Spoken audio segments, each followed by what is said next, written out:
You are watching Outnumbered. I'm Harris Faulkner. Here today, Melissa Francis, Town Hall editor and Fox News contributor Katie Pavlich, syndicated radio talk show host and Fox News contributor Leslie Marshall. Joining us today, Steve Hilton in the center seat, host of The Next Revolution and the author of Positive Populism. Great to have you. Great to be here. All right, let's get started. In the meantime, President Trump touting his administration's readiness for Florence as he defends his response to last year's hurricane in Puerto Rico and takes issue with the recently revised death toll there. That number, based on estimates from a study by researchers at George Washington University in D.C. The president tweeting 3,000 people did not die in the two hurricanes that hit Puerto Rico when I left the island after the storm had hit. They had anywhere from 6 to 18 deaths. As time went by, it did not go up by as much. Then, a long time later, they started to report really large numbers like 3,000. This was done by the Democrats in order to make me look as bad as possible when I was successfully raising billions of dollars to help rebuild Puerto Rico. If a person died for any reason like old age, just add them onto the list. Bad politics. Sure. I love Puerto Rico. Speaking of bad politics, those tweets triggering a furious response from Democrats. The number two in the House, Steny Hoyer, saying President Trump's tweet this morning denying the official death toll from Hurricanes Irma and Maria are beyond comprehension and deeply offensive to the thousands of American families who lost loved ones. Only Donald Trump would try to make the deaths of nearly 3,000 Americans into a story about himself and his political fortunes. All this as the president says his administration is ready for whatever Florence throws their way. My administration is in close coordination with state and local authorities, tremendous people working on the hurricane, first responders, law enforcement, and FEMA, and they're all ready, and we're getting tremendous accolades from politicians and the people. We are ready, but this is going to be one of the biggest ones to ever hit our country. Residents in the path of these devastating storms should comply with all evacuation orders and other emergency instructions. Protection of life is the absolute highest priority, and that's what we're doing. Steve, let me give you some other numbers that are really important right now. 5 states have declared a state of emergency. 1.7 million people in the Carolinas and Virginia is told to evacuate. 10 million people in the path of Florence. And instead, they're fighting back and forth about what happened in Puerto Rico. It is incredibly distasteful. Yeah, totally. I don't know why the president waited in on this. Leslie, why can't we put our politics to the side right now in the face of this storm? We should, but the president didn't, and the president hasn't. And you can never, left or right, no matter what office you're in, try and turn a disaster into political victory. I understand his numbers are down. I understand that we're months away from the midterm elections. But one of the things people are looking at, which they don't want to see, I think, in the president, are the self-accolades. One of the things I did like when we just saw the press conference is he used the words they more than I. You know, they're ready. The first responders are prepared. They're ready. Another thing I think on a local level that the communities are looking for, and to your point about Puerto Rico being an island, absolutely. I mean, right now we're seeing in North and South Carolina and Georgia an infrastructure, if you will, with the federal government and FEMA and that response program, much more prepared than Puerto Rico. But people are going to be, look, where's the distribution? Water, for example, that they found wasn't distributed properly in Puerto Rico.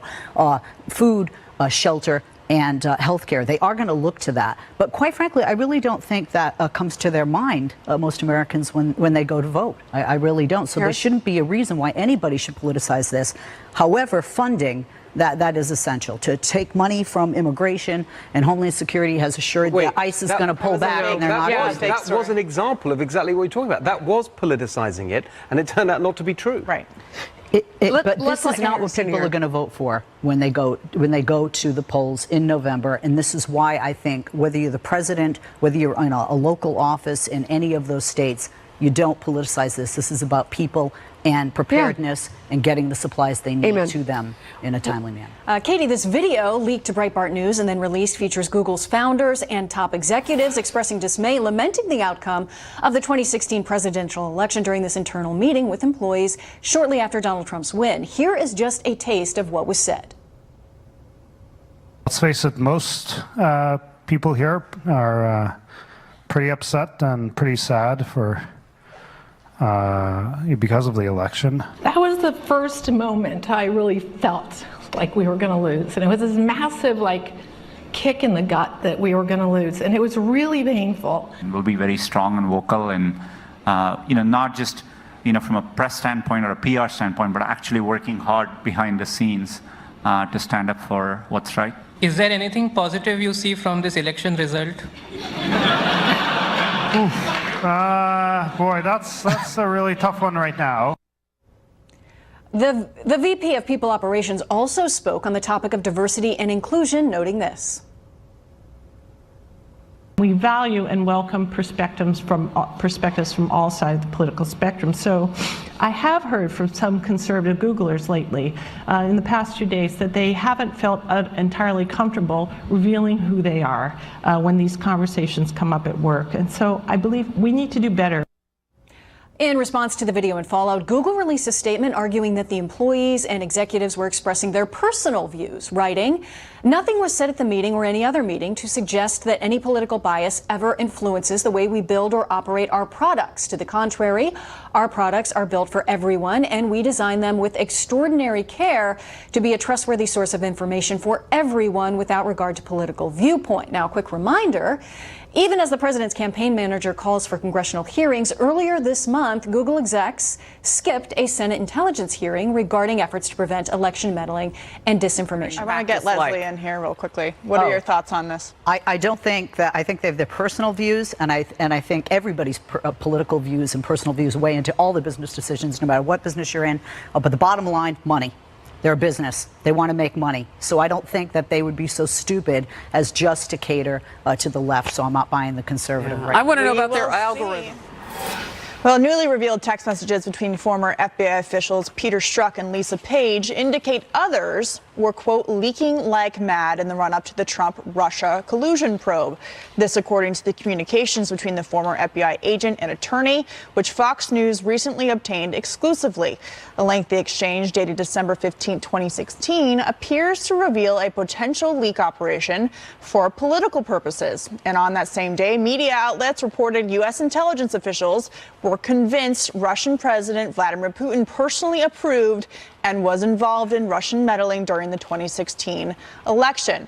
President Trump weighing in this morning, tweeting, "More text messages between former FBI employees Peter Strozk and Lisa Page are a disaster and an embarrassment for the FBI and DOJ.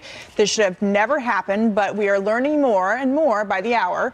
Others were leaking like mad in order to get the president." So, Leslie, I want an investigation. I want everything classified to be released. And the reason is I don't read it and believe it's as nefarious as some people want it to be.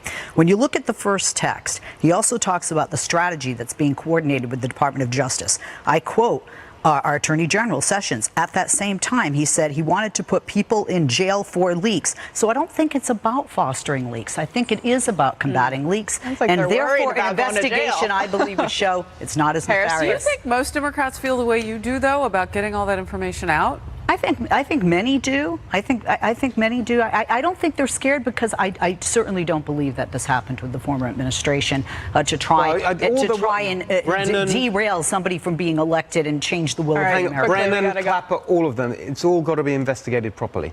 I agree with that.